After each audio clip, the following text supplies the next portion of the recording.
Y por conectarse. Vamos a comenzar con esta sesión de este tema 4 que nos toca ver ahora.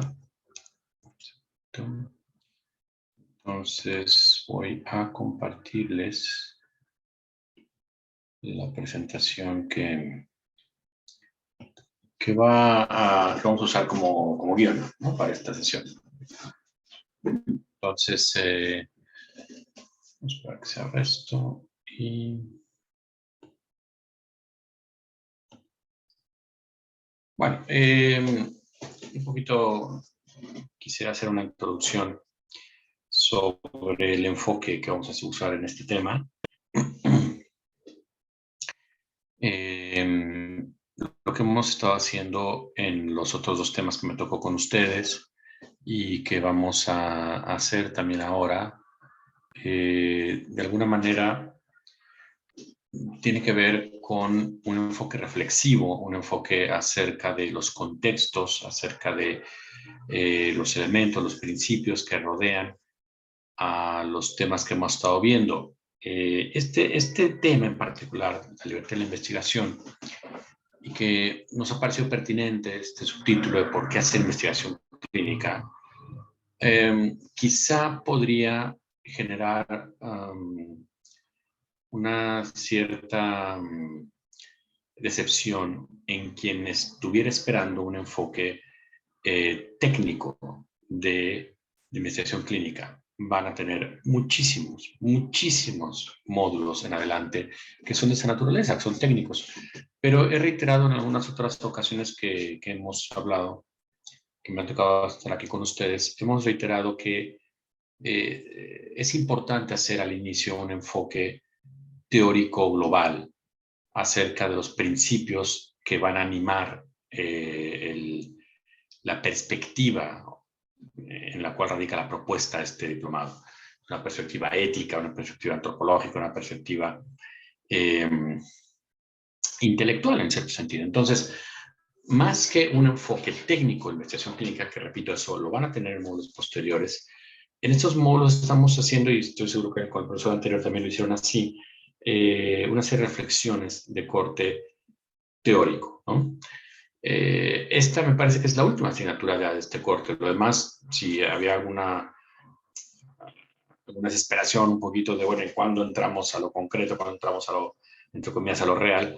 Bueno, de alguna manera tendría que decirles que esperemos, tengamos un poquito de paciencia, porque todo lo práctico que van a ustedes querer visualizar, aprender, rebotar, etcétera, con los expositores vendrá. Pero hoy estamos en el momento de los porqués, no tanto de los cómo, sino de los porqués, de las pertinencias, de las justificaciones que dan cuerpo a una propuesta como esta. Entonces, ¿qué vamos a hacer en este apartado que veremos hoy y el sábado?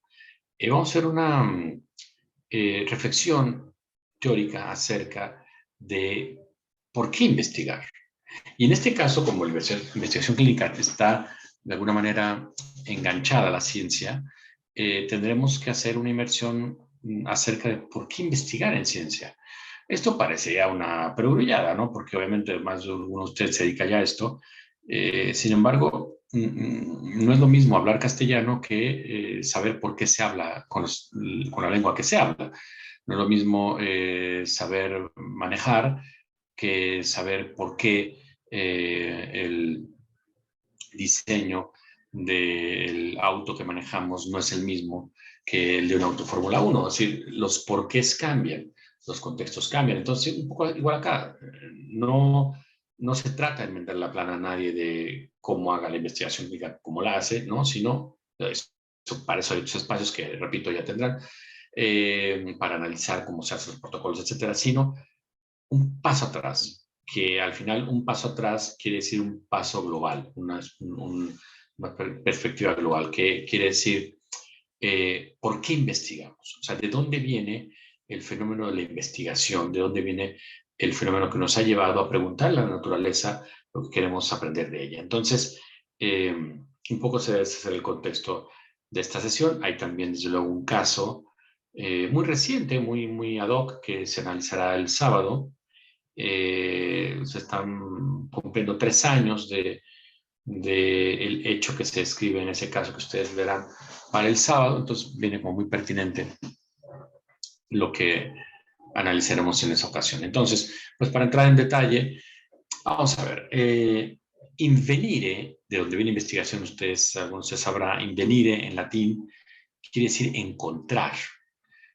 Parece interesante que eh, invenire quiere decir encontrar, porque de alguna manera tiene que ver con algo con lo que nosotros nos topamos, pero que no es fortuito. Es decir, es un toparse con aquello que está uno buscando, ¿no? Ese es el invenire. Invenire latino es, por ejemplo, si yo estoy buscando mis llaves y las encuentro, es un invenire. O sea, hay un encuentro con aquello que ya estaba etiquetado, que había algo eh, no simplemente apareció, sino que se provocó la aparición, se provocó ese encuentro. Entonces hay, por decirlo de alguna manera, valores dentro de ese invenir, valores dentro de ese encontrar, valores dentro de ese ir a encontrar, de ese provocar el encuentro, que es la investigación. Y hay valores que tienen que ver con la actividad misma de la investigación y hay valores que tienen que ver con la investigación como un ente social, como una institución. Eh, no porque cada institución de investigación tenga unos valores, que eso desde luego que lo hay, pero no me refiero a eso. Institución también tiene una peculiar etimología o un sentido originario. Institución quiere decir, en el sentido más originario, más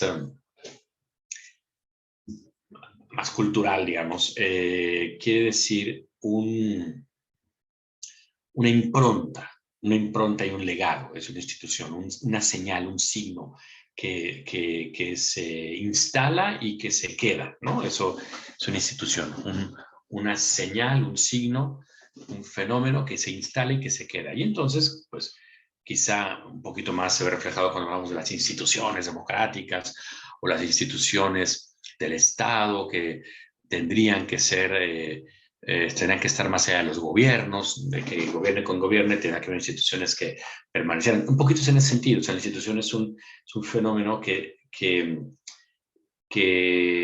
se queda, se instala, ¿no?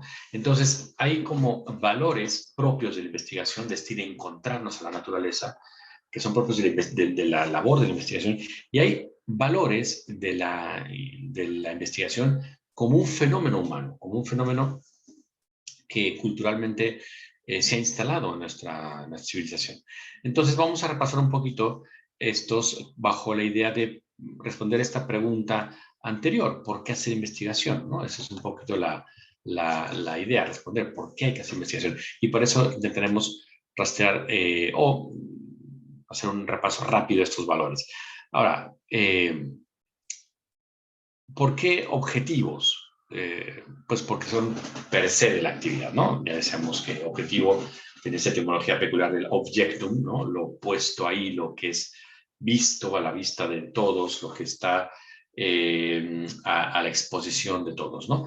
Entonces, hay aquí 3 valores que me parece impertinente mencionar rápido. Uno es la búsqueda de la verdad, otro es el dominio de la naturaleza y otro es la solución de problemas. Es decir, articulamos un encuentro con la naturaleza porque queremos encontrar algo que está fuera de nosotros. Repito, esto a más de uno y con justicia puede parecer una prioridad, pero al final es reflexionar sobre algo que ya hacemos o con lo que nos hemos encontrado o que es importante tomar en consideración. Encontrar lo que está fuera de nosotros exige ciertas actitudes. No tener esas actitudes puede condicionar no encontrar lo que está fuera de nosotros. Encontrar lo que está fuera de nosotros, encontrarnos con el mundo que está fuera de nosotros, es a lo que tradicionalmente en el mundo occidental se le ha llamado verdad.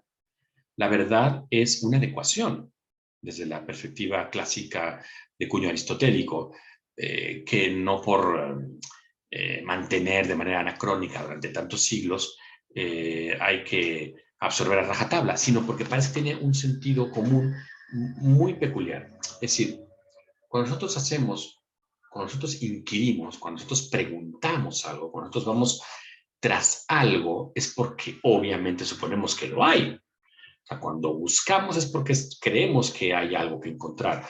Entonces, cuando la investigación se da, es porque se piensa que hay una verdad que descubrir.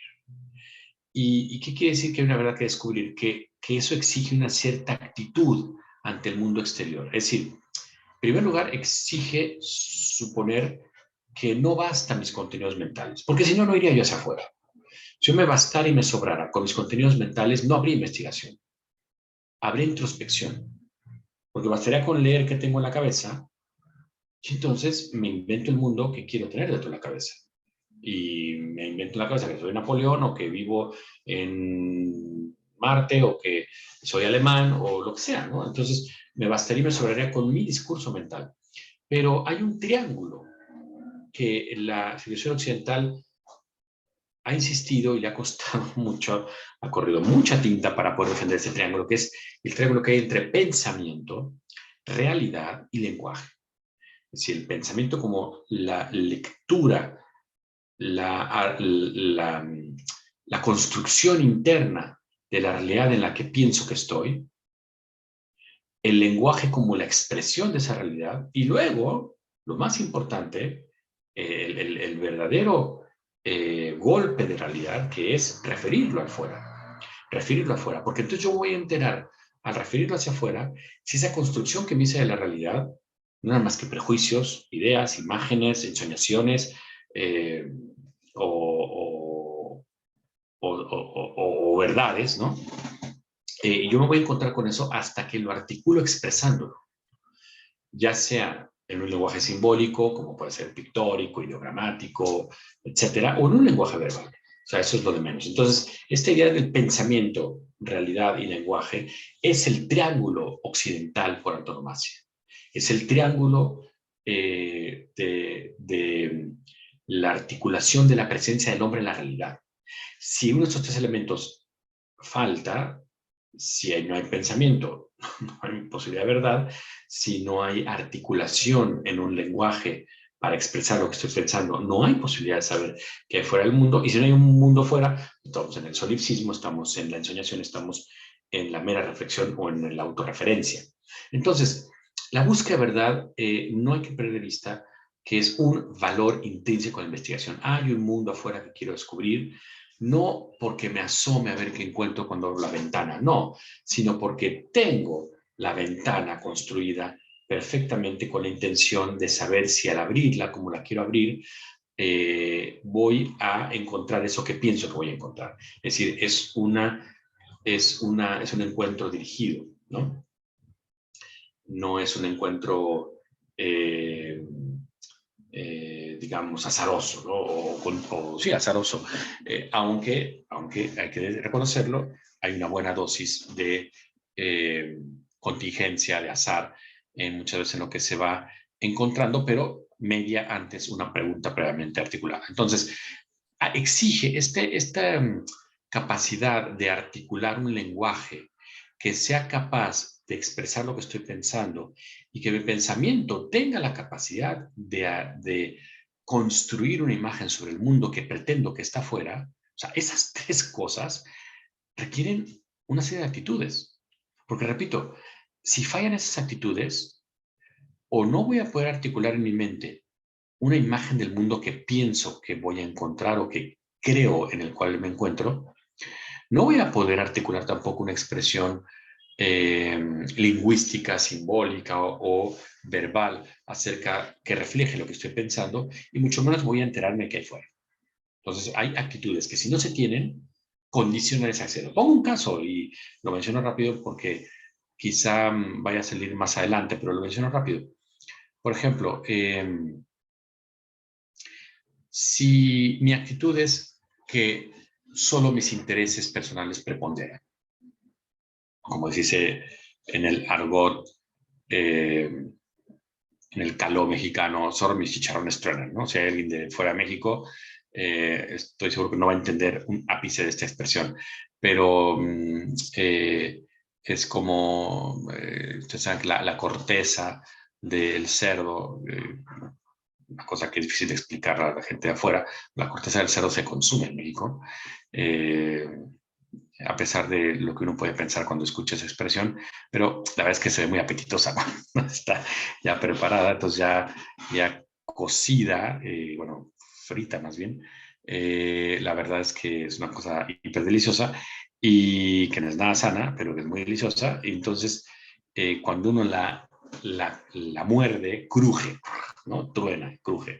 Bueno, pues hay la expresión de que solo mis chicharrones truenan porque, a ver, los tuyos podrán tronar, podrán crujir, pero los míos crujen más, ¿no? Un poco esta idea de mi papá es bombero y te moja, ¿no? Y yo puedo más que tú, y etcétera. Ese discurso de estoy por encima de ti. Bueno, está cuando uno dice, a ver, mis intereses van a preponderar en mi visión del mundo, en la manera como yo expreso lo que estoy articulando y en el mundo al cual me voy a ir a asomar. O sea, yo tengo un ego mayúsculo donde no quepo, no cabe ni Dios. O sea, yo soy el único que cabe, ¿no? Bueno, entonces cuando alguien hace eso, obviamente no se va a enterar que hay fuera, porque solo van a preponderar sus intereses. Solo va a hablar de aquello que le interesa, solo va a hablar de aquello que él cree que está bien, solo va a expresar aquello que él piensa que debe expresar, solo va a decir lo que él piensa que debe decir. Recuerdo, hay un locutor que fue muy, muy, muy, muy famoso en México y por eso no lo menciono porque es una cosa personal que me contaron una vez, pero una de sus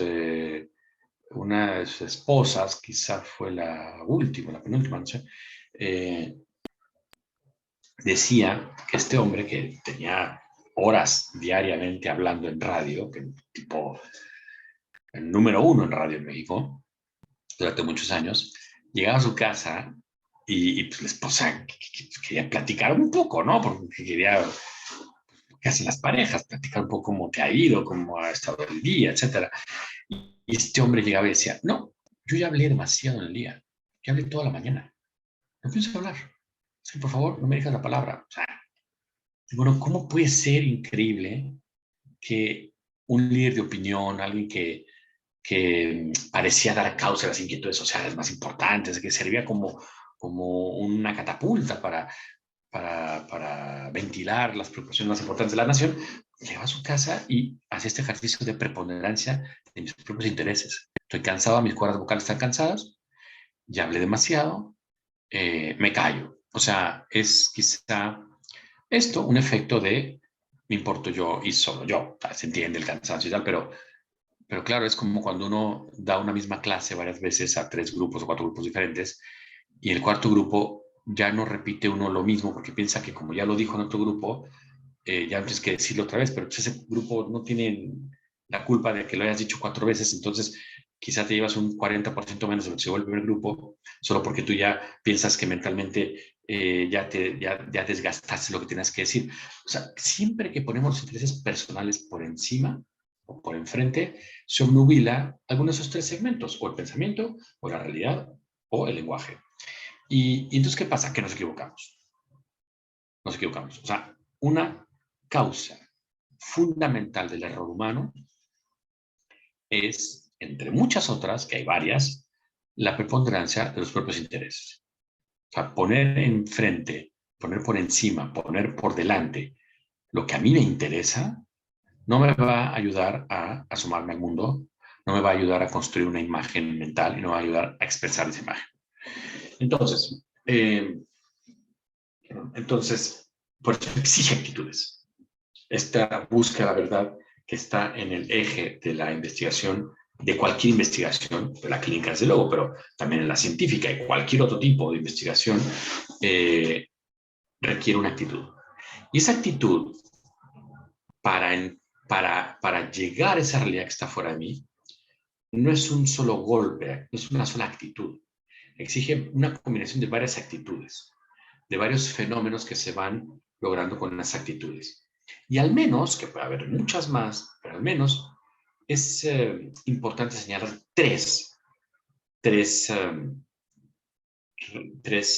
actitudes, 3 conquistas de una actitud transparente ante la realidad, 3 ejercicios que se requieren en alguien que de verdad quiere aprender o llevarse el mundo que está fuera de él. Que es la precisión, que es la coherencia, fundamentalmente, y la consistencia. Entonces, en ese sentido, vamos a ver rápido estas tres actitudes, ¿no? Para mostrar cómo sin esto la investigación no tiene sentido. O sea, ¿qué hace la precisión? ¿Qué hace la coherencia? ¿Qué hace la consistencia? Y luego, un segundo elemento importante que será el dominio de la naturaleza. Esto, hombre, que puede tener mal mercado, porque hoy hablar de dominio sobre la naturaleza alude a este especie de contracorriente del clima actual, de respeto a la naturaleza, etcétera. Así vamos a intentar aclarar lo que es sentido de dominio, ¿no?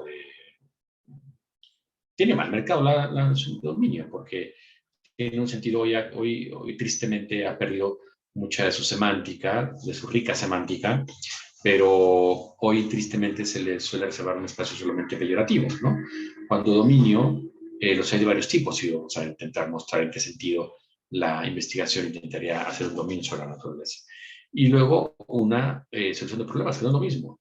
No es lo mismo porque yo puedo explorar cómo, cómo entender lo que está articulando el devenir de la naturaleza sin que se me haya presentado un problema a resolver.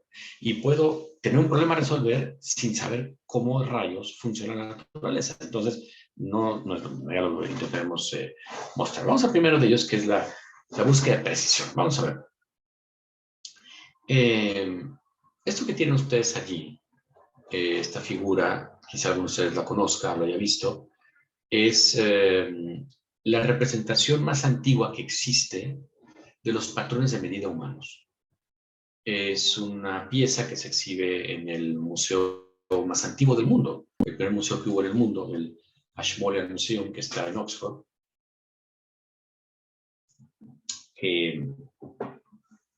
Ustedes saben que los museos surgieron, es un invento inglés, ¿no?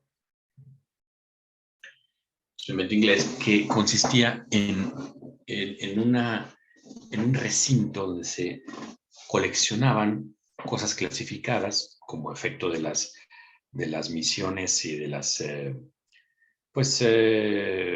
sobre todo las misiones de investigación o de las, se me fue el nombre, pero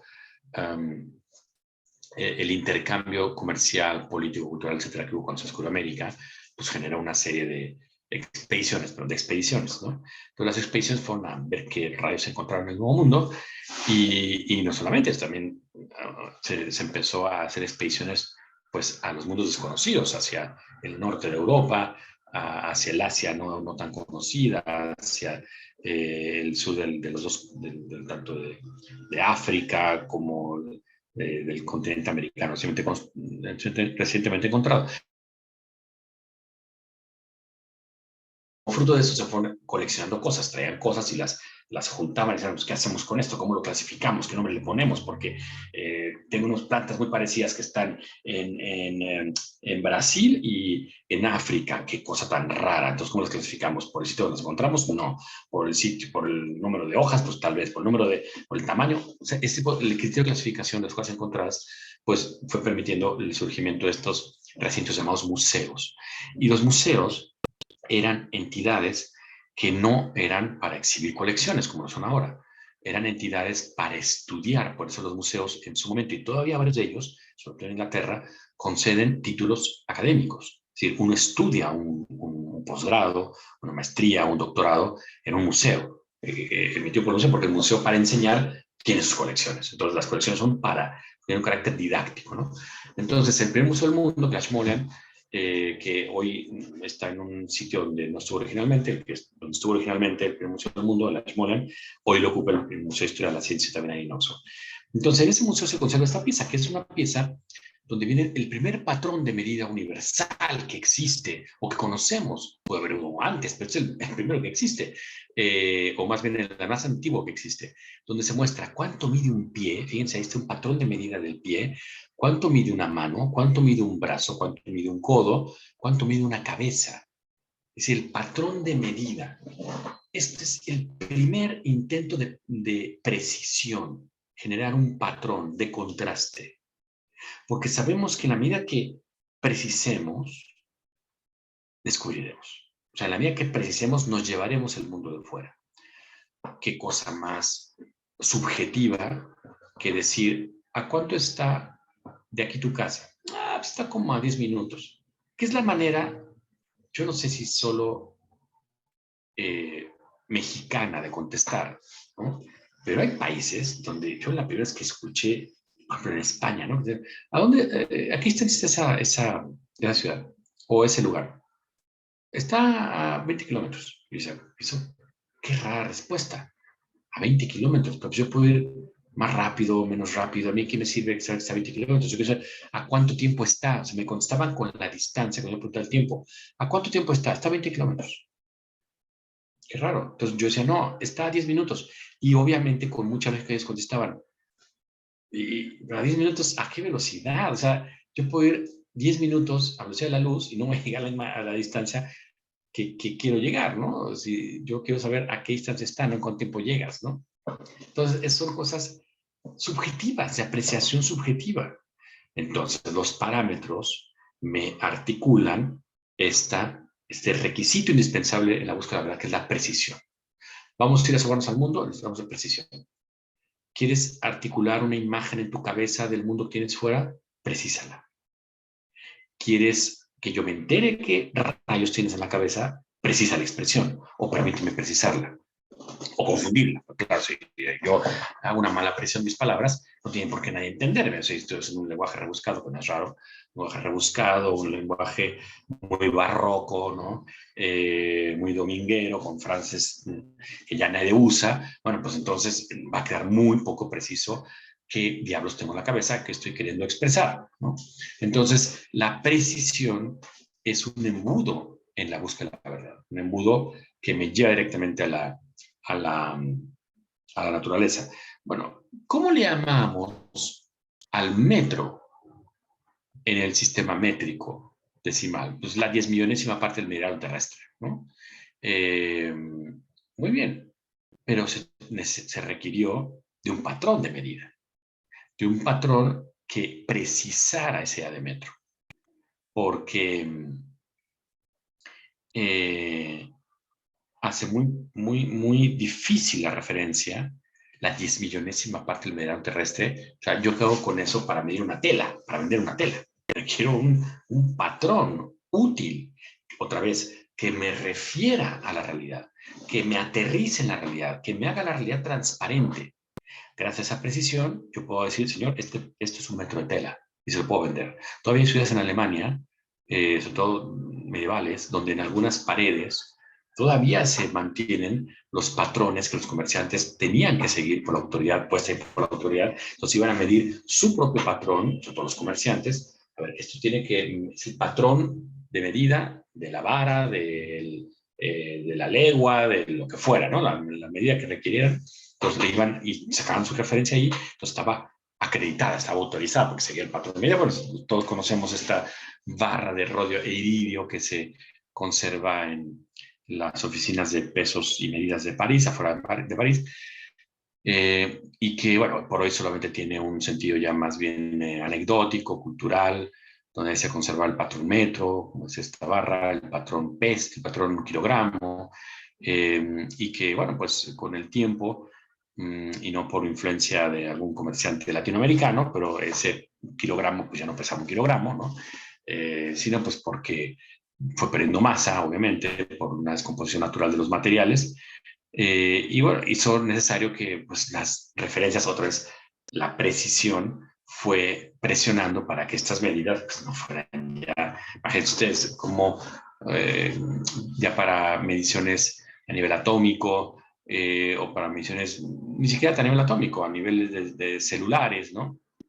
De micras, pues ya no te sirve un patrón metro que subdividas, necesitas una precisión o para lanzar una nave al espacio o para, o sea, si acoplar dos naves en el espacio, a pesar de que los videos que ahora tenemos de las naves que ahora van a la estación espacial y se acoplan, a veces parece como que va manejando un microbusero, ¿no? Que va como calculando, a ver, un poquito para allá, golpe de avisa, golpe de avisa, y ya se ensamblan. No, son cálculos hipermilimétricos, para lo cual se requería una precisión.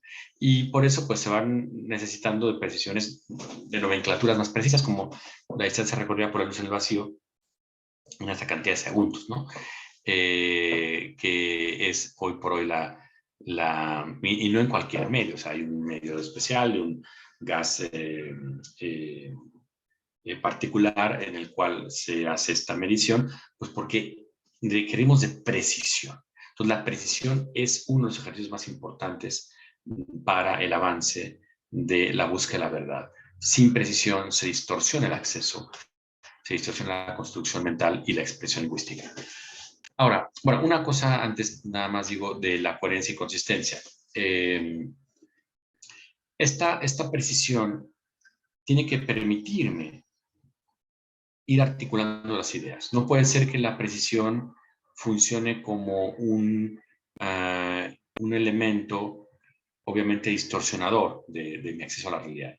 Tiene que haber un acceso a la realidad según una precisión determinada para que haya verdad, para que yo me entere de qué hay fuera de mi mente, una precisión, pero también una búsqueda permanente, sostenida de esa precisión. La precisión no sirve si es en un solo golpe y después no la hay, o si se cuida que la haya y después se descuida. Tiene que haber una precisión constante. Y eso va generando datos articulados de manera lógica y concatenada, que es la coherencia. La coherencia me va permitiendo avanzar de tal manera que el dato siguiente va siendo una consecuencia lógica del dato anterior. No cualquier dato siguiente vale, sino aquellos datos que enganchan, que se articulan con los datos anteriores.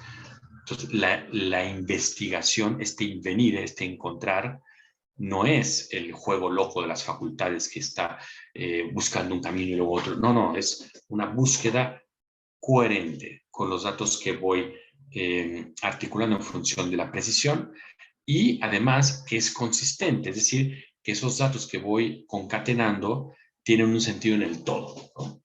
Tienen un sentido en el todo. Entonces, si son datos que no enganchan con el todo, que no son consistentes, algo está pasando ahí.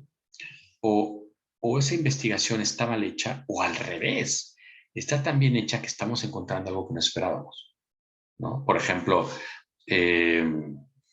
ustedes saben que hay un sitio en Burgos, en España, la cima de los huesos, se llama Atapuerca, que es un lugar bien extraño, ¿no? Es una fosa donde hay cientos de huesos, cientos de personas de una especie en particular de género Homo, están ahí abajo, ¿no? Pero no se sabe bien por qué entre esos huesos también se encontraron huesos de Neandertal. O sea, estos no tienen nada que ver con el Neandertal, y sin embargo, se encontraron también huesos de Neandertal. No solamente eso, sino que además los Neandertal más antiguos que se conocen, de 400.000 años, que es una cosa rarísima, rarísima. No tiene explicación hoy en día. Entonces, ¿qué pasa allí? Tú llegas ahí, ¿no? Encuentras los huesos, la cima de los huesos, no la cima con C, sino la cima con S, es un hoyo, ¿no? Al contrario de la cima con C. Entonces, encuentras el hoyo lleno de huesos y entonces empiezas a investigar. Te das cuenta que muchos de ellos son del Homo antecessor o especies Homo ergaster también, que es especies muy afines. Y dices, oye, qué cosa tan extraña, tal. Y de repente, porque estás haciendo una articulación de estudio de lo que estás ahí teniendo fuera de ti, que es una precisión en la medida, en la medición de la antigüedad, de la estructura, del tamaño, etcétera, estás haciendo una precisión y es coherente un dato con otro, de repente encuentras un dato que no es consistente. ¿Qué diablos es aquí? Un hueso de Neandertal, antiquísimo, no concuerda ni con los otros neandertales, no concuerda con la bola de huesos que hay acá, que no son de Neandertal. Bueno, eso genera otra investigación. Otra investigación donde habrá que articular una imagen de qué pasa allí, donde habrá que explorar una expresión de lo que estoy articulando y donde habrá que ir con precisión instrumental a investigar ese fenómeno, ¿no? Y con coherencia y con consistencia. Solo así se llega a la verdad. Como eso no ha arrojado datos que una explicación suficiente, pues hoy por hoy es un interrogante. Y ya está. O sea, está pendiente. No hay disciplina más preliminar que la ciencia, ¿no? O sea, es lo que tenemos hoy por hoy, en este momento. O sea, casi uno podría decir, está demostrado científicamente que no hay conocimiento más preliminar y dubitativo que la ciencia, pues porque lo que tenemos ahorita, esto es esto. ¿Qué tenemos mañana? No lo sé, puede ser una cosa completamente diferente o lo mismo, pero nadie puede meter las manos al fuego porque un dato científico se va a mantener en el tiempo indefinidamente. Pues para eso está, obviamente, esta actitud, la precisión, que busca una coherencia y busca una consistencia, ¿no? Entonces, eso era como decíamos, parte de este asunto que tiene que ver con la búsqueda de la verdad, ¿no? Ahora, dominio controlado. ¿Qué quiere decir un dominio controlado? Porque, claro, la noción de dominio, decíamos hace un momento, suena a un enfoque peyorativo, ¿no? Dominio es culturalmente ahora es sobajamiento, es eliminación, es distorsión, es rebajar, es, en fin, una serie de actitudes que el dominio hoy en día alude. Pero, a ver, aquí podemos retraer unos sentidos que fueron muy populares durante casi 10 siglos, ¿no? Y luego se diluyeron en Occidente, pero eran muy populares y quizá vale la pena rescatar, que es esta noción de dominio despótico frente a dominio político. Es una distinción que le es muy preciada a Aristóteles, ¿no? Y que es de la cultura griega en general. ¿Qué es el dominio despótico, el dominio político? Quizá la traducción más afortunada a este concepto de dominio hoy sería una especie de concepto como el enseñoramiento. El enseñoramiento, que tampoco dice mucho porque nadie usa esa palabra, ¿no? Fíjense ustedes, me estoy enseñoreando de mi coche. ¿Qué diablo estás diciendo? O sea, ¿qué es eso? Aunque ya lo estoy manejando, ya lo estoy dominando. Entonces, y eso, pues no, que estoy enseñorando mi coche, ¿no? No, o sea, es como raro, pero existe la palabra. Entonces, ¿qué es el enseñorarse? Es el hacerse señor de alguien, hacerse dueño de, el hacerse dueño de. Pero no es lo mismo llegar a dominar en sentido, decía Aristóteles, político, que en sentido despótico, ¿no? ¿Por qué? Pues ya se va anunciando un poquito, ya se va viendo, ¿no? ¿Qué es en sentido despótico? La fuerza. Otra vez, aquí mi chicharrón estruendo, ¿no? O sea, yo hago esto si te parece, y si no, también. Ese es el dominio despótico, ¿no? Yo hago aquí lo que yo quiero. Se hace aquí lo que yo mando. Como dice el papá de un amigo mío, en mi casa solo se hace lo que yo obedezco. Porque es muy sincero decir, yo no tengo ni vela en el entierro, o sea, no tengo ningún tipo de dominio, ¿no? En mi casa. Entonces, mi esposa es la que decide, ese tipo de cosas. Bueno, un poco es eso, ¿qué es el dominio despótico? Yo mando aquí. ¿Por qué? Pues porque soy yo. Había una fábula entre los latinos que acuñó una frase que se usaba mucho en el lenguaje jurídico y luego pues, en el mundo político. Pues, estoy hablando del mundo medieval y luego en el mundo del Renacimiento y luego en el mundo de la Nueva España, ¿no? Y la cultura de la ilustración culta, ¿no? Que esta fábula creo que iba más o menos así, la verdad es que si la reproduzco mal, me disculpa, ¿no? Pero una vez, se supone que una vez se le ocurrió a León ir a cerciorarse de que él era pues el rey de la selva, ¿no? Y pues entonces se acerca a los animales, los va a intimidar, ¿no? Y se acerca con una serpiente. Y se oye serpiente, ¿quién es el rey de la selva? Y le ruge, ¡rar! Y el otro, no, tú, león, tú, león. Bueno, y va con una cebra. ¿Trae tu cebra? ¿Quién es el rey de la selva? ¡Rar! Tú, león, tú, león. Y con un cocodrilo. ¿Y tú? ¿Quién es el rey de la selva? ¡Rar! No, tú eres tú. Se acerca con un elefante. Y lo ve así. ¿Tú, elefante? Y tú, ¿Qué? ¿Quién? Ah, sí, dime. ¿Quién es el rey de la selva? No sé. ¿Quién? Pues yo. ¿Por qué? Y así viéndolo así, pues porque soy león, ¿no? Y eso es en latín, esa frase en latín es cuia nominor leo, o sea, porque soy león. Y ya está, o sea, tendría que valer eso. Entonces, esa fábula se usaba mucho para decir, o sea, eres león, y es que yo soy el presidente, es que yo soy el rey, es que yo soy el marqués, es que yo soy el gerente, es que yo soy el artista, es que tú no sabes con quién estás tratando, y de mí depende. O sea, tú estas parafernalias que usa el que quiere generar un dominio despótico, es por su propio nombre, ¿no? Por su mero nombre, cuyo nombre no leo, porque me llamo León, porque me llamo Espinosa los Monteros, o porque me llamo Garza Garza de los Garza Garza, o porque me llamo como me llame, ¿no? O sea, mi nombre me respalda. ¿Qué es esto? Esto es puritito de dominio despótico. Entonces, ese no es el dominio que se pretende en la investigación lograr cuando se quiere advertir que hay afuera de la mente en la investigación de cualquier orden, desde luego en la científica y en la clínica. Ese no es el dominio. Porque si ese fuera el dominio, un poquito en coherencia con el tema anterior, con el apartado anterior, pues no necesito entonces la verdad. Porque para dominio real, lo tengo en la cabeza. Yo domino mis pensamientos, domino mi imaginación, domino quién quiero ser si me pienso que estoy en una batalla y estoy defendiendo un castillo y ahora voy a ser el general del ejército que gana y además voy a ser el mejor armado y el que tiene el mejor caballo y el que tiene las armas más fuertes y el que se lleva a la doncella más guapa y yo, entonces lo dominas tú febrilmente puedes construir cualquier realidad que quieras. Si tú quieres ser un dominio despótico, no necesitas la verdad. Porque cuando intentas un dominio despótico y sales a la realidad, te llevas un frentazo.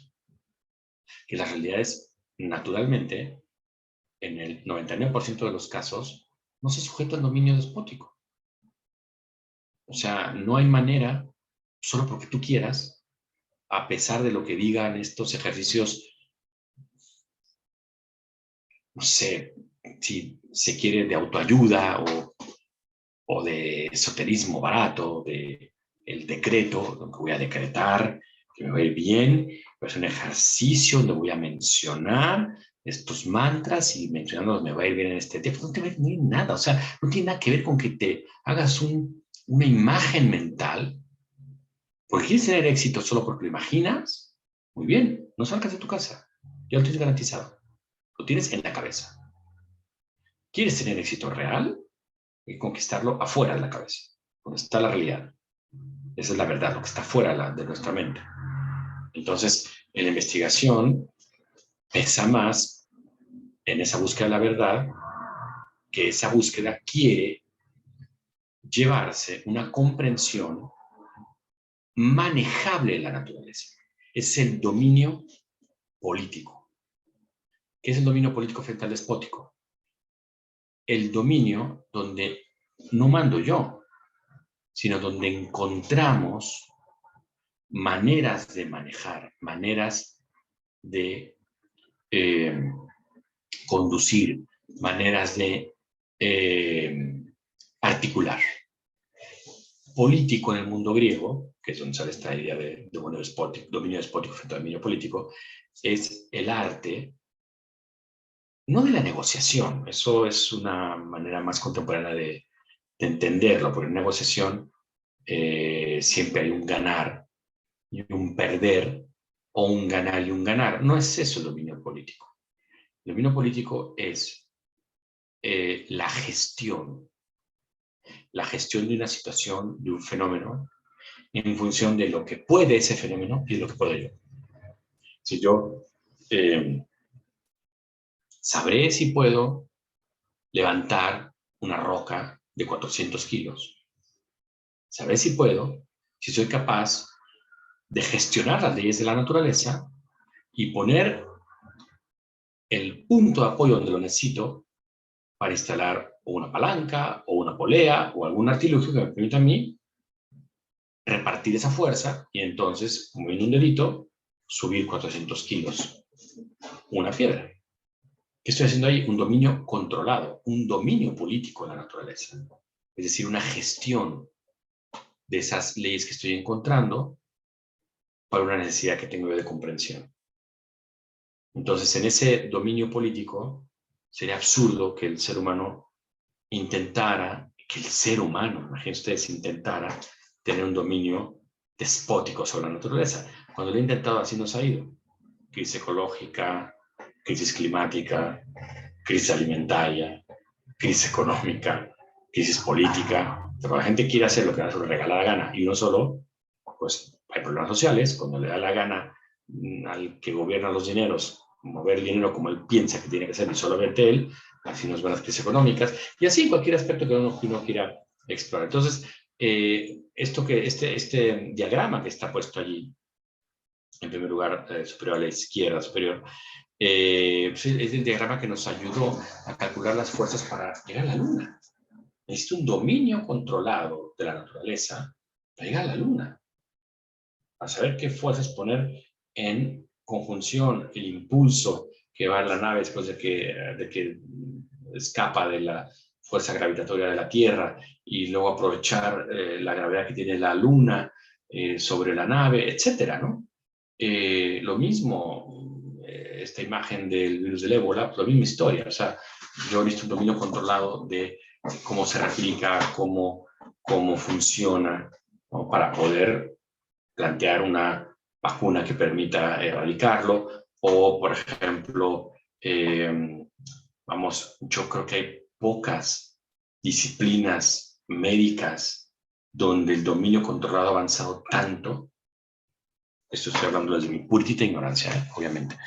Pero a mi parecer, que no tengo que salir de nada, pero me parece que una de las áreas donde la medicina más avanzada, el dominio controlado de la naturaleza, es en la cardiología. Intervencionista. Porque imagínense ustedes lo que era una operación para, no sé, para reparar una comunicación interauricular, ¿no? Un agujero entre dos aurículas, el famoso soplo, ¿no? Lo que era antes, o sea, te abrían como si fuera una cajuela, te reventaban el esternón con una sierra, te abrían como una cajuela, te sacaban el corazón, en una mesa, ¿no? Lo conectaban a la máquina que no dejara de latir, lo reparaban ahí, lo volvieron a poner y a encomendarte a lo que creyeras para que eso siguiera latiendo, ¿no? Y funcionara. Y luego ya si funciona, pues cierras la cajuela, pones unos alambres del pobre paciente que toda su vida va a traer ese amarraje ahí, ese amarre de alambres en el pecho, en el esternón, y aviéntate la recuperación, ¿no? ¿Y hoy qué hacen? Con un catéter, pueden hacer la reparación. Un tubito, las cámaras van guiando donde está el hoyo, te meten el parche, lo ponen, en el catéter, señor, recupérese unos par de días y a su casa. Imagínense, eso es dominio controlado de la naturaleza. ¿Cuánta cosa hay ahí? Dominio de los diámetros, precisión en los diámetros, dominio de las trayectorias, de los volúmenes, de los materiales, de la física de materiales, de la química de esos materiales, por los materiales que no hagan una reacción alérgica, ¿no? Usar una capa de velour y no sé qué historias. O sea, eso es dominio controlado. No por eso que los hay, también hay que recordar, no por eso el cardiólogo va a decir, wow, soy el rey del mundo, ¿no? Alábenme, ¿no? Porque logras, no, señor, o sea, esta operación se hace 700 veces al día en el hospital fulano de tal, o sea que, bájale 2 rayas. Ah, no, pues es que la primera vez que lo hago, pues sí, se entiende, ¿no? Pero, o sea, ya lo conseguiste, ahora entrénate porque lo puedes hacer 700 veces como en el hospital fulano y tal, ¿no? Ah, muy bien. Entonces, dominio controlado. La investigación requiere llegar a dominio controlado. Si no, ¿qué rayos estás investigando? Repito, no porque tenga que ser a fuerza de venir en una aplicabilidad, sino porque esa comprensión te da capacidad de gestión en la naturaleza. ¿Qué gestión? Puedes intervenir en ella para seguir investigando. Conoces las reglas como opera, entonces intervienes para seguir, para, entre comillas, manipularla, para seguir investigando. Como ocurre en la edición genética. Por esta imagen ahí, porque tú encuentras una manera de cancelar, modificar o intervenir en la replicación genética y entonces encuentras la manera de generar fenómenos que antes ni pensabas que se podían generar y reparar daños que antes no pensabas que se podían reparar. Dominio controlado. O hoy sabemos, por ejemplo, cosa curiosa, ¿no? El desierto del Sahara era un gran bosque de coníferas. Imagínense ustedes el bosque de pinos más rozagantes que puedan imaginar de un paisaje canadiense. Así era el Sahara. ¿Y cómo fue a quedar así? Entonces, eso te permite estudiar los patrones de desertificación que se están aplicando para entender la superficie de Marte. Porque ahora que llegó la humanidad a Marte es increíble, ¿no? Seguro que ustedes han visto los videos que hay. Son parajes que podemos decir, oye, esto es Sonora, esto es tal barrio de Chihuahua, o esto es el patio de mi casa, ¿no?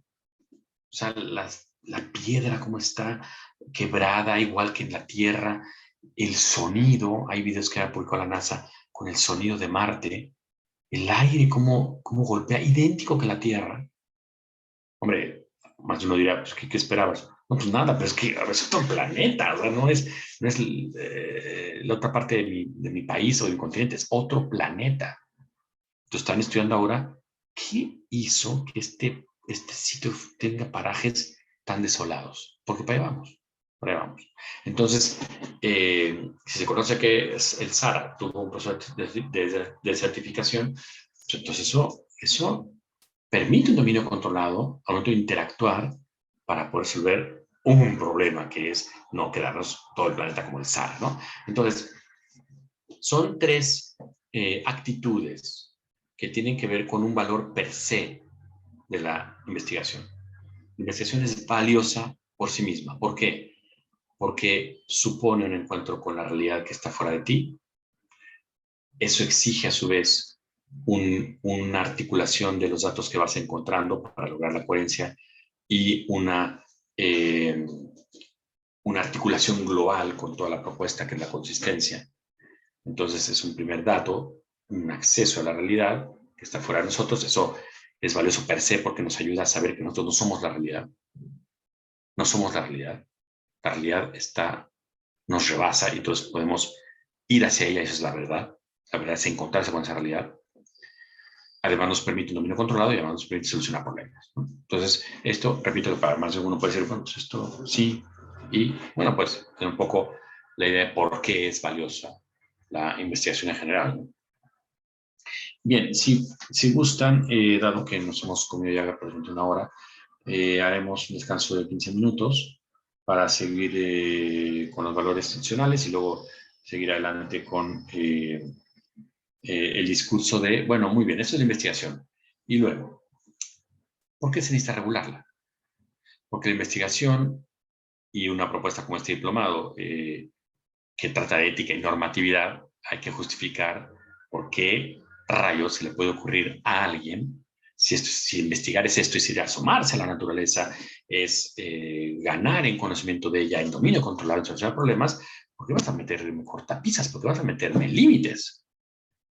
¿Cuál es la noción del límite que se le ocurre a alguien ponerle a la investigación, que es el acceso más transparente que puede tener la mente humana a la naturaleza? Es lo que veremos en adelante. Entonces, si gustan, hacemos descanso, 15 minutos, y nos vemos entonces, pues eso, en 15 minutos. Muchas gracias. Entonces, vamos a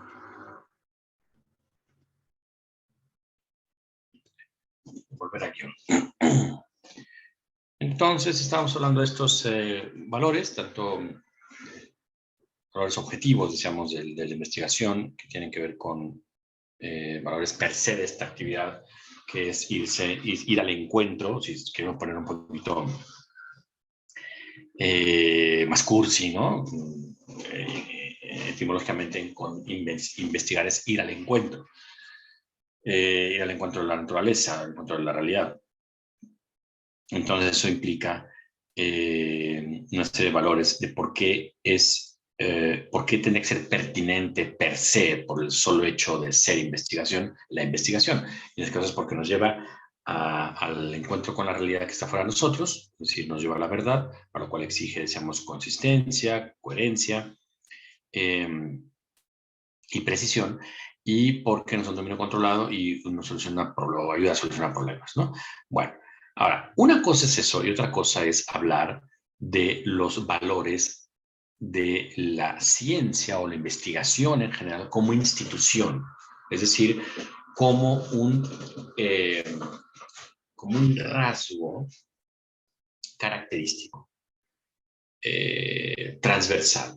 Una institución es un fenómeno, un rasgo característico transversal, porque no está casado con una un determinado momento histórico o circunstancial.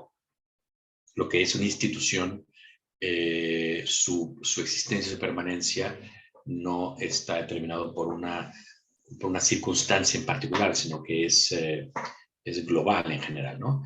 Entonces, el carácter institucional de la investigación, es el hecho de que la cultura humana haya articulado algo como la investigación, tiene valores que van más allá de la propia actividad, porque los que vimos anteriormente tenían que ver con la actividad. Estos tienen que ver con lo que deja esta actividad en nuestro entorno, en nuestro construir social.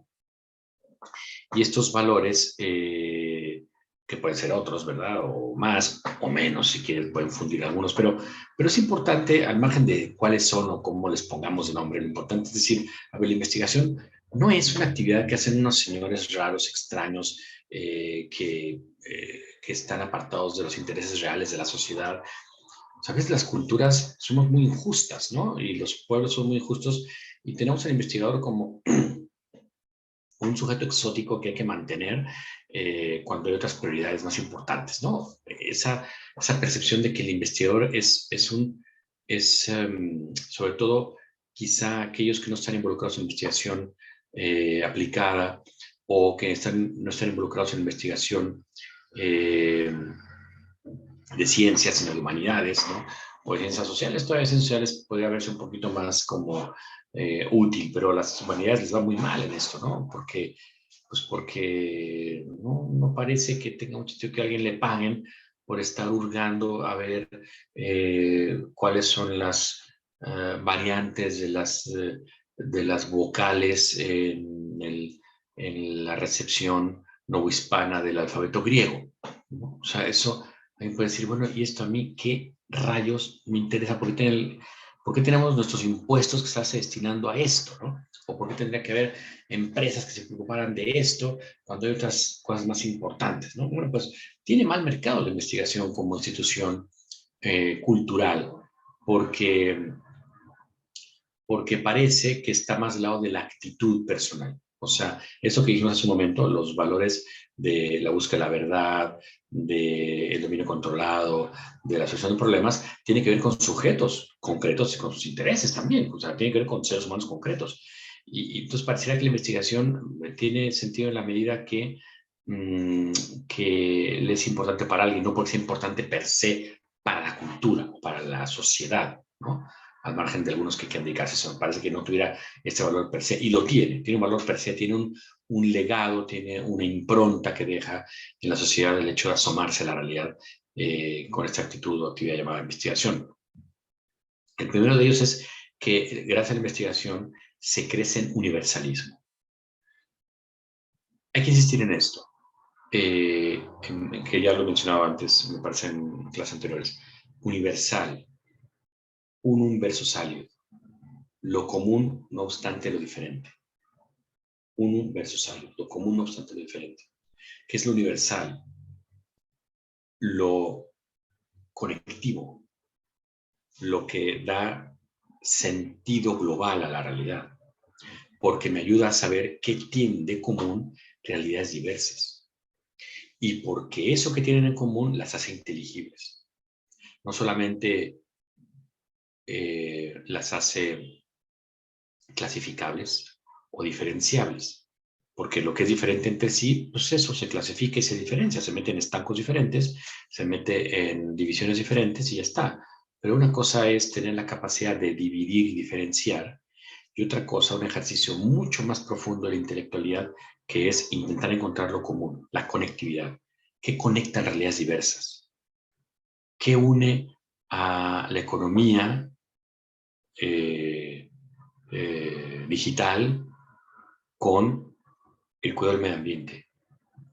¿Qué une el deporte con el arte y la música? ¿Qué une la investigación aeroespacial con el conocimiento filológico? O sea, lo que tiene de común lo diferente. Encontrar esos vasos comunicantes es un ejercicio intelectual muy complicado que se llama universalismo o universalidad o conocimiento universal, ¿no? Desgraciadamente esto se ha distorsionado mucho y conocimiento universal hoy se entiende más bien como conocimiento general, es decir, lo universal malamente se entiende ahora como un conjunto ingente de detalles, ¿no?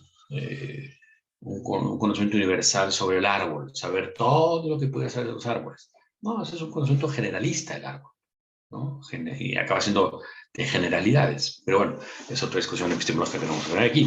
El caso es que hay valores institucionales de la investigación. La investigación permite avanzar en la capacidad que el ser humano vaya advirtiendo conexiones entre realidades diferentes, que son disímbolas, que están distantes, que están en estancos aparte. Y eso, en la medida que uno es capaz de ir encontrando lo común, no obstante lo diferente, vamos a ver, para hacer eso, para lograr eso, se requiere mucho diálogo, porque intentar que yo he encontrado qué tienen en común diferentes realidades implica que yo me estoy articulando en la cabeza una imagen de eso que estoy descubriendo o estoy investigando y que entonces me obliga a que si yo quiero de verdad reparar en si he encontrado algo que hace común eso diferente, pues necesito platicarlo, necesito rebotarlo, necesito expresarlo, necesito convertirlo en lenguaje y ese lenguaje era un diálogo. Entonces, por eso la investigación genera intersubjetividad, porque es muy difícil que alguien investigue para quedárselo a sus adentros y que eso no lo traslade a un lenguaje comunicativo para compartirlo, para que otros se enteren de lo que haya. Puede haber que alguien haga una investigación donde única y exclusivamente le interesa para su absoluto interés personal y ya está. Pero no es la investigación como institución de la cultura, ¿no? Como este rasgo característico transversal de la cultura. Y para obtener intersubjetividad hay que afinar la objetividad, porque solo se puede poner en común aquello que los dos podemos entender a qué nos referimos. Si yo digo conejo y otro me responde telégrafo, no tiene sentido. O sea, tenemos que estar refiriéndonos a una realidad común si ha de haber intersubjetividad. Entonces, la investigación nos ayuda a afinar de qué estamos hablando, de manera que sea asequible por otros. y permite intersubjetividad. Pero claro, lograr eso, o sea, lograr dirimir que estamos hablando de algo común, que estamos hablando de lo mismo. O sea, cualquiera que haya intentado entablar un diálogo se dará cuenta que llegar a hablar de lo mismo, aunque sea diferente punto de vista, o sea, pero de lo mismo es todo un tema, todo un ejercicio que no es fácil lograr. O sea, uno descubre en los diálogos que dice, no, me estás entendiendo otra cosa, yo estoy hablando de esto otro. No te entiendo que estás hablando. Pues, entonces te obliga a precisar lo que estás en ese momento, ¿no? Entonces ahí generas una objetividad que permite intersubjetividad. Pero lograr eso, decía, es complicado y para eso requiere fuertes elementos de cooperación. O sea, tengo que interesarme por lo que el otro esté intentando entender de lo que estoy diciendo o por lo que el otro le puede llegar a interesar de lo que yo estoy investigando y encontrando y viceversa. Entonces la cooperación que requiere una habilidad intelectual porque nadie va a querer cooperar si piensa que lo conoce todo, ¿no? Que lo sabe ya o que no lo necesita de nadie. O sea, se coopera en la medida que tienes algo en común, tienes algún objetivo en común y que tienes un interés en describirlo.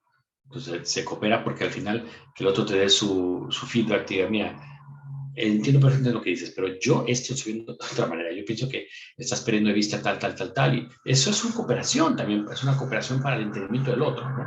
Y que implica de nuevo, actitudes que tienen que ir rebajando la preponderancia de nuestros propios intereses. Y entonces ir anunciando un desinterés de la actividad investigadora, científica, clínica o del tipo que sea. Es decir, que se inquiere eso a la naturaleza porque interesa saber cómo está hecha. ¿Por qué le vas a sacar? Igual no le saco nada, solo simplemente quiero saber por qué funciona como funciona, ¿no?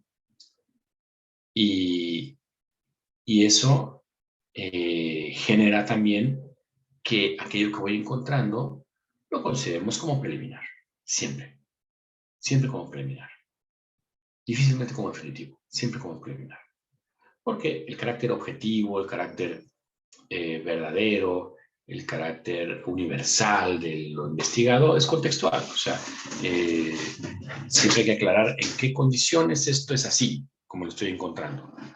Porque varias esas condiciones es muy probable que no encuentre lo mismo, ¿no?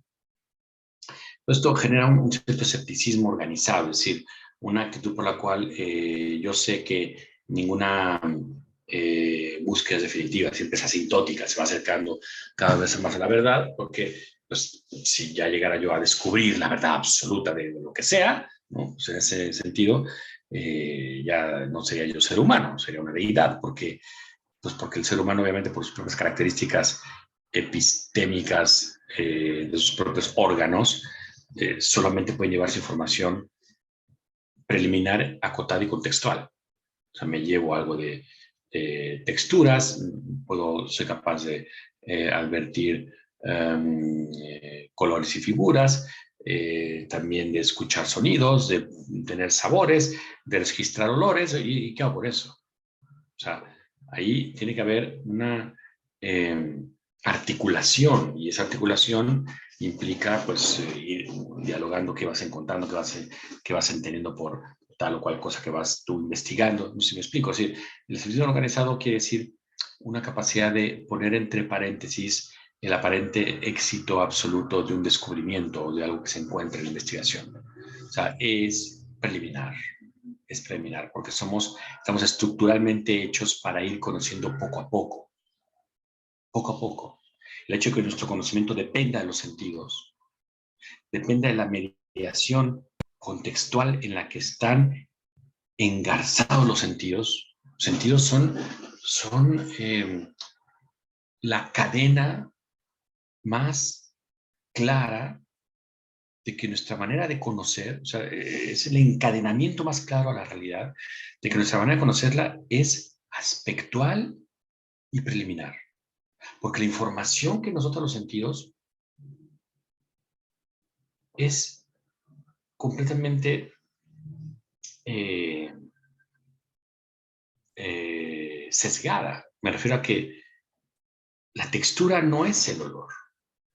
El olor no es el movimiento no es el color no es el sonido.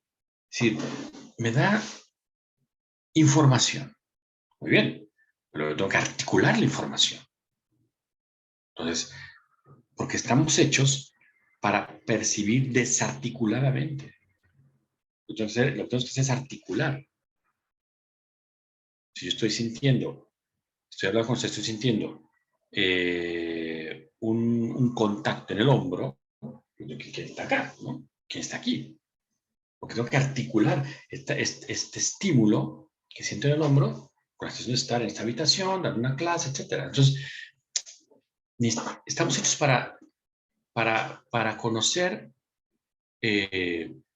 para llevarnos de información que requiere articulación. Y esa articulación implica que reconozcamos que puedo no estarla haciendo bien. Puedo estar dejando un elemento fuera. Puedo siempre enriquecerme de cómo lo articula otro. Y eso implica poner siempre entre paréntesis lo encontrado. Siempre. No con alfileres. Hay cosas que encontramos que son más con alfileres porque está muy preliminar.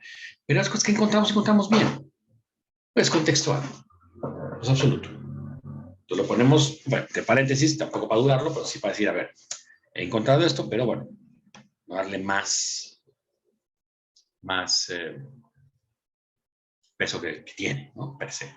Entonces, esto es la ciencia, la investigación, en cuanto a sus valores per se y con sus valores institucionales, ¿no? Ahora viene la gran pregunta aquí, la gran pregunta importante a dirimir, ¿no? ¿Quién le pone límites a la investigación? ¿Y por qué? Porque de quién, o sea, basta con que alguien se arrogue el derecho de decir, pues mira, yo porque soy el dueño del balón, ¿no? Los gobiernos pueden decir, pues mira, nosotros como gobierno le ponemos límite porque somos que financiamos. O el mercado puede decir, bueno, nosotros financiamos, ¿no? Ponemos límite a nosotros porque nosotros financiamos. ¿Quieres tú no poner límites? Entonces, pues, búscate tus recursos tú solo y financiate tú solo y ya. Pero estás usando mi balón, yo soy el dueño del balón, yo digo, págate. Bueno, entonces, esto es la noción de intereses, la noción de límites, la noción de alcances. ¿Quién le pone límites a la investigación? ¿Y bajo qué idea, bajo qué principio? ¿Quién es el que se puede arrogar el derecho de poner límites al encuentro con la realidad que está fuera de nosotros, llamada esa vinculación verdad? Bueno, hay muchísimas cosas que decir en este tema de quién le pone esta investigación. No es tan fácil como se suele poner, se suele caricaturizar, decir, ay, bueno, pues dime quién, o sea, qué autoridad moral o qué autoridad jurídica o qué autoridad gubernamental o qué tipo de autoridad, incluso, no sé, autoridad armada o, en fin, porque alguien puede decir, no, pues yo mando aquí porque tengo la pistola, ¿no? Y gana el que grita más fuerte o que pone la pistola en la mesa, ¿no? No, pues no es eso. La cuestión aquí es límites de investigación, por qué y quién, ¿no? Entonces,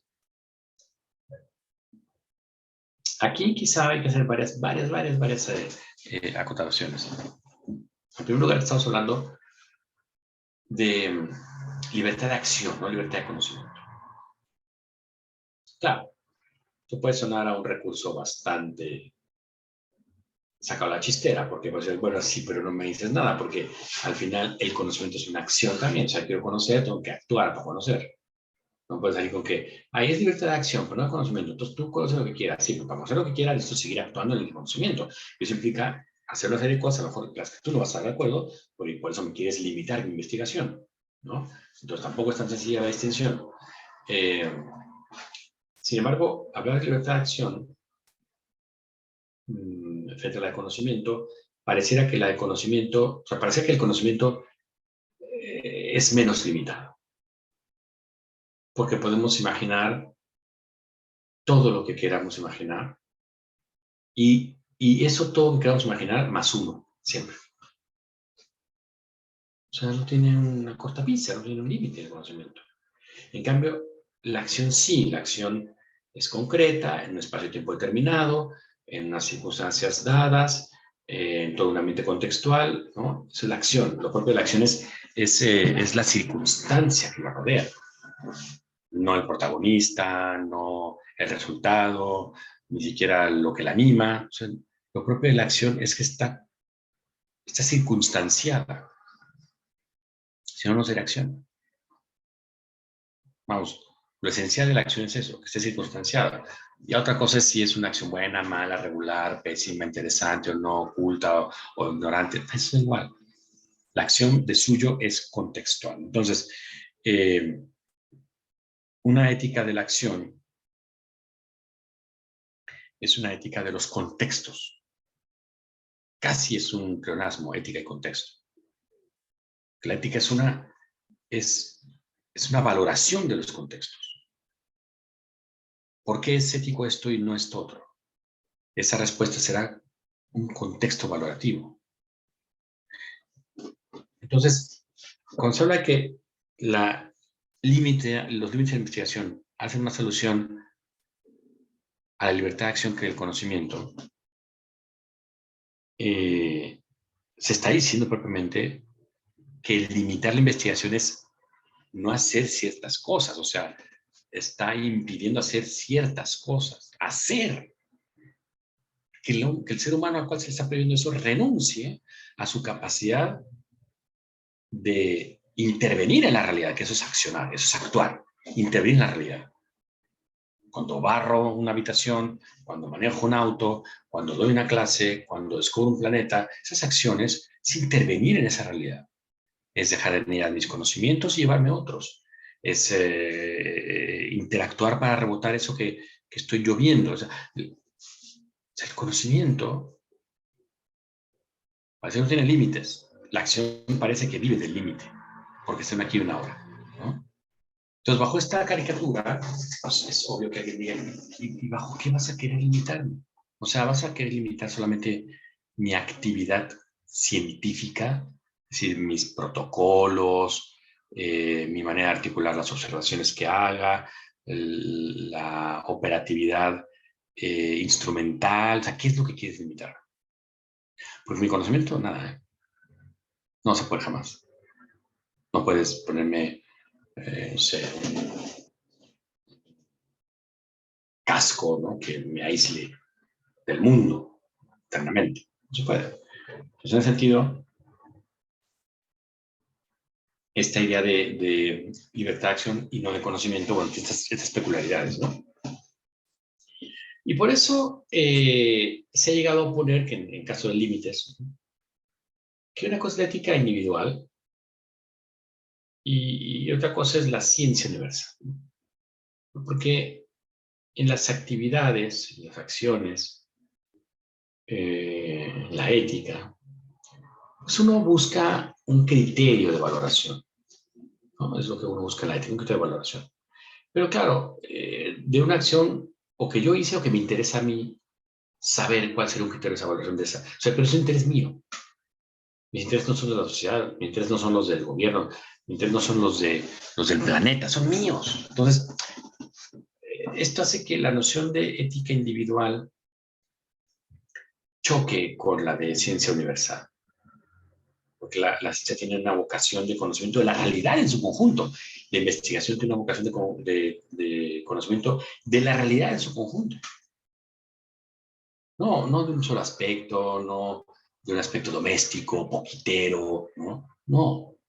Le interesa la realidad que está afuera, le interesa asomarse a la realidad que está afuera. Entonces, una ética individual no parecería compatible con una ética universal, pero con una ciencia universal, con una investigación universal. No pareciera que, aquí tiene tu ética individual, bueno, pues entonces hazlo en las cuatro paredes de tu casa. Ahí ponte reglas. No sé, que está prohibido entrar con el pie izquierdo o que está prohibido sentarse a tomar café al sillón, no sé, lo que sea. Pero claro, la ética individual parece que es una cosa concreta, mientras que la ciencia es de lo universal, ¿no? Y esto se combina con otras distorsiones de la noción del límite de investigación. Por ejemplo, la que dice que solo puede haber ética si se tienen contenidos precisos, ¿no? Porque la ética requiere una precisión también para decir, a ver, tal cosa es buena, tal cosa es mala, tal cosa, ¿no? Entonces, pareciera que solamente donde hay conocimientos o contenidos precisos puede haber ética, ¿no? Pero por otro lado, estamos hablando en la ética de una cosa, un canal completamente diferente. O sea, el canal del deber ser no tiene nada que ver con el canal del ser. ¿Qué es ser? Aquello que se me manifiesta. ¿Cómo me aparece a mí en mis instrumentos científicos o en mis protocolos de investigación? ¿Cómo me aparece a mí la realidad externa? ¿Cómo me aparece? No qué hace la realidad, no qué hizo hoy la naturaleza, no cómo está comportando reacción, no, sino cómo aparece, ¿no? Cómo aparece esa realidad, es como la clave. Y entonces eso implica ciertos problemas, la noción de que los límites de investigación aludirían al conocimiento no tanto a la libertad de acción. Eso tiene sus problemas, ahorita vamos a regresar sobre ellos, ¿no?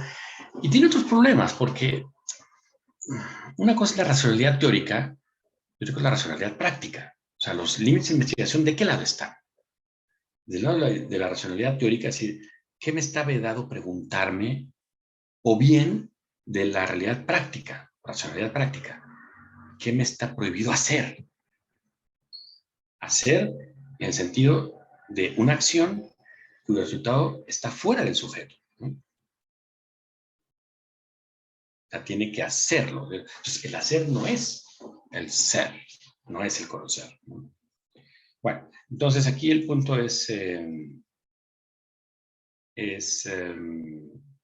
pues llegar a esta idea de límite, ¿no? Porque estamos ahí, racional teórica, racional práctica, ¿no? Pasa que la teórica se ocupa más de la elucubración abstracta y la práctica de resolver, de aplicar, de ver qué estamos haciendo, por qué estamos haciendo esto, en qué momento lo estamos haciendo. Si parece que entonces está más cerca la investigación, que tiene que ver con aquí y la ahora, o sea, porque yo me planto con mis instrumentos, me planto con mis fuentes, me planto con mis recursos, en este momento que estoy investigando, rastrear tal o cual cosa, ¿no? Entonces, en ese sentido, parecía que la racionalidad práctica es más eficaz, la teórica es más bohemia, y cuando en realidad uno va, o sea, uno se mueve en la medida que la parte teórica nos ilumina. O sea, si yo no tengo ni idea que este objeto es un vaso, ¿pero por qué tendría que intentar tomarlo, no? Eso se ve muy claro en los bebés. Los bebés todo lo agarran, todo. No importa que sea, todo lo agarran. Bueno, para ellos están metidos todavía en una consideración eh, de fenómenos prácticos, ¿no? De las prácticas concretas, no de locuraciones teóricas, ¿no? Bien, yo la verdad es que quisiera dejar algunos minutos para si hay algún comentario, algún diálogo que se pueda hacer.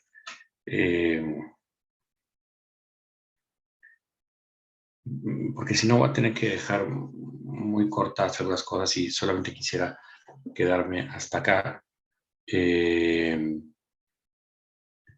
No sé si hubiera alguna pregunta, comentario, algo que vamos a entrar hablando sobre los conceptos que hemos vertido hoy, que quisieran ustedes que rebotáramos de la gente que está ahora mismo conectada.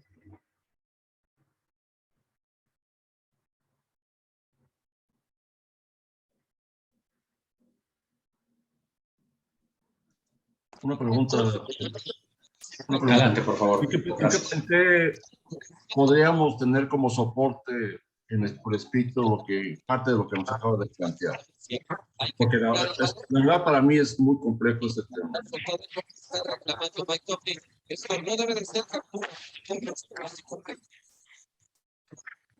A ver, se me mezclaron los audios. A ver, Ernesto hizo una pregunta. ¿La puede repetir, por favor?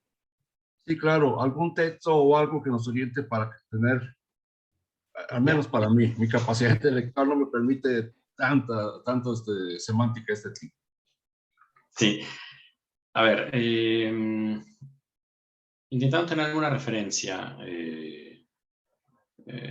no tan barroca como lo que hemos dicho acá, ¿no? Porque aquí he metido yo una cantidad de descripciones que a lo mejor no eran tan necesarias. Quizá valdría la pena un texto que me parece que es en este terreno de... A dos textos, ¿no? Uno de ellos que es el acercarse a la realidad,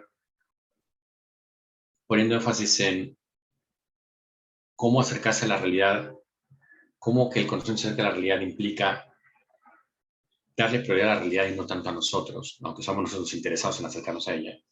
Un texto que es importantísimo se llama La etiología del error. Etiología, como ustedes saben, es aitía en griego es causa, es como decir la causalidad del error. O sea, ¿por qué nos equivocamos? La etiología del error. Escrita por Carlos Llano, filósofo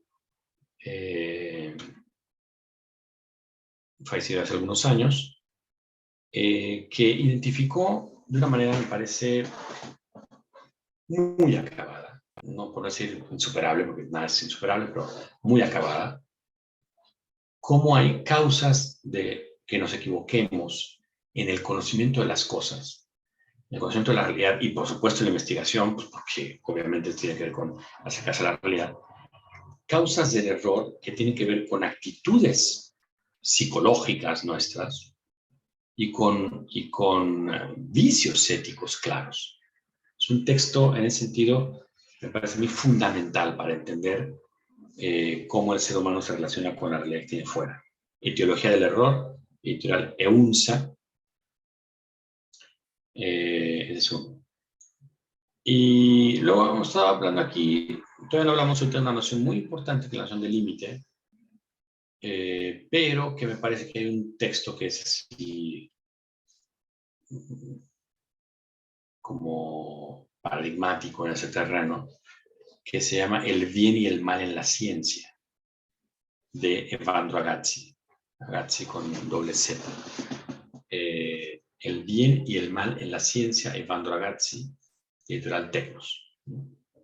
Esos dos textos seguramente son mucho menos barrocos de lo que hemos estado haciendo este ejercicio y que puede confundir un poquito en el discurso, ¿no? Etiología del error, de Carlos Llano, y El bien y el mal en la ciencia, de Evandro Agazzi. Bien, ¿algún otro comentario? Sí, yo tengo una pregunta. Sí, adelante, por favor. Nada más, es muy práctico. El subsidio que aparece en Canva con la presentación de lo que está haciendo Héctor, esta lámina no concuerda. En el subsidio viene tipos de límites en la ciencia y criterios de investigación, habla de límites temáticos, prácticos, ciencia. Entonces, nada más mencionar para efectos de tener la referencia no es lo mismo. Perfecto, yo veo esto para sustituir el documento que venga ahí por este, porque, a ver, uno va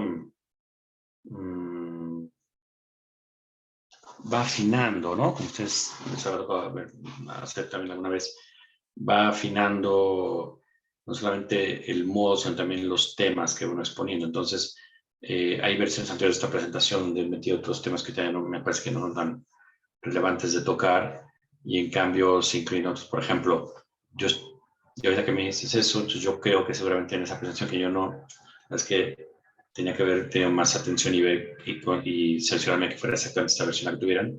Es muy probable que no venga esta, a ver, no, bueno, esta, ¿no? Esta Exacto.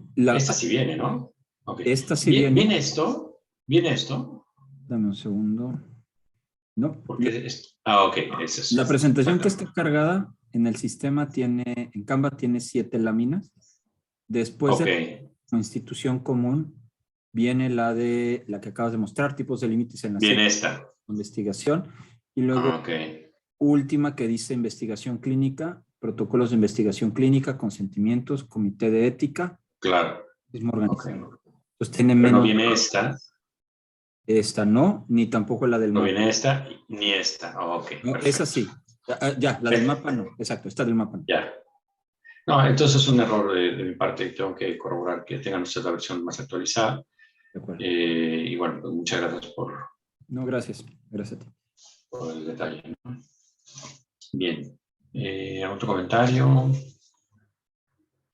pregunta. Han sido muchos, quizá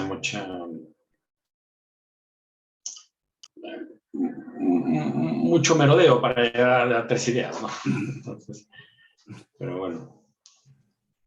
Hola, buenas noches. Comentarios. Yo creo que sí tiene sus puntos, como mencionas, y es muy interesante la forma de que visualizas, o deberíamos también empezar a visualizar esto de la investigación y por qué investigar, con las cosas objetivas, con las cosas subjetivas y parcialmente racionales en un momento dado. Yo creo que mucho de lo que ha hecho la humanidad es por este concepto de investigación, ¿no? Eh, Me gustaron los conceptos permítame tantito, de poder ser cooperativos y poder tener todo este concepto de ampliar y poder aportar y poder recibir también parte y que hagamos una universalidad, como mencionas en un punto, en un momento dado, ¿no? Yo creo que es importante que lo visualizáramos así. Gracias. Okay. Muchas gracias por el apunte. La verdad es que yo creo que van a encontrar, van a encontrar a lo que espero, ¿no? Muy pertinente esto que estamos diciendo, sobre todo con ocasión del texto que tienen que leer para el sábado, ¿no? Donde ahí confluyen muchas de estas cosas. Relata ahí un experimento que se hizo en un proyecto de investigación hace 3 años ya, donde un investigador de origen chino intentó, mediante edición genética germinal, engendrar unos seres humanos que no pudieran ser contagiados de VIH, ¿no? Y entonces esto es una cosa que es el típico tema donde sale a relucir la necesidad de los límites de la investigación. Pero claro, hay que ser muy puntual, muy precisos y muy analíticos de qué es lo que se quiere limitar. Porque querrá decir a alguien, oye, no me limites mis ganas de explorar. O sea, ¿por qué no puedo explorar si haciendo edición genética o introducción de edición genética no en un embrión, sino en sus gametos? ¿Puedo yo diseñar un ser humano con X o Y característica? Esto pareciera que es limitar las capacidades humanas de asomarse a la realidad. Entonces, eso trata el texto, y ahí van a ver muchos elementos de estos que tienen que ver con los valores per se, qué tipo de realidad quieres descubrir, qué tipo de problema quieres resolver, etcétera. Lo que hemos dicho, los valores de la investigación, pero también me mete a la noción de límite. Y bueno, ya discutiremos, vamos a explorar el sábado la noción de límite, que van a ver ustedes qué diferencia tan importante, creo que lo van a mencionar en unas clases, qué diferencia tan importante ocurre cuando cambiamos por la noción de límite, cuando la sustituimos por la noción de horizonte. Porque la noción de límite me habla de eso, un coto, o sea, no pasas de acá, ¿no? Y eso, siempre que ponen un límite, no más allá, un non plus ultra, pues eso exige una cantidad de justificaciones que acaban en el cuidado menor leo, ¿no? Porque soy león, y si te parece, no también. En cambio, la noción de horizonte es una noción que te avienta hacia adelante, es decir, ¿cuál es el horizonte de la investigación científica? No solamente hasta dónde debe llegar, sino qué alcance se está buscando. ¿Qué es lo que le mueve? ¿Qué es lo que le atrae? ¿Qué es hacia dónde quiere dirigirse? Y eso es un ejercicio intelectual, me parece diferente, que lo veremos, más que una noción que hoy por hoy ya pasa un poquito ramplona como la del límite. Más que una cultura en la cual lo peor es que le limites a alguien algo. O sea, pones límite y es como decir, no le hagas caso, sobrepásalo, ¿no? Llevar la contra. Que al final las sociedades son así, ¿no? Llevar la contra. En cambio, la de horizonte es más positiva, es más desafiante, hay que aclararse, rayos, el horizonte, ¿no? Es como decir, ¿cuáles son los límites de tu profesión? Pues mira, yo llego hasta aquí y hasta acá ¿no? Ahí me toca tal cosa y tal otra ¿no? Pero decir cuál es el horizonte de tu profesión, o sea, cuál es la perspectiva hacia dónde se despliega, qué es lo que le, cuál es el universo que quiere alcanzar, ella es otra cosa. O sea, ahí hay una necesidad de aclararse uno mismo, no solamente el qué, sino el por qué también, ¿no? Pero lo veremos el sábado. Entonces, si quieren, dejamos aquí, si no hay algún otro apunte o comentario, etcétera, dejamos aquí la sesión. El sábado nos vemos, ocuparemos vamos a intentar ocupar la primera hora para explicar lo que falta explicar de nociones y la segunda intentar entrar a un diálogo respecto al texto que leerán. Pues les agradezco mucho el haberse conectado el día de hoy y bueno, pues nos vemos entonces el próximo sábado. Muchas gracias. Gracias, buenas noches.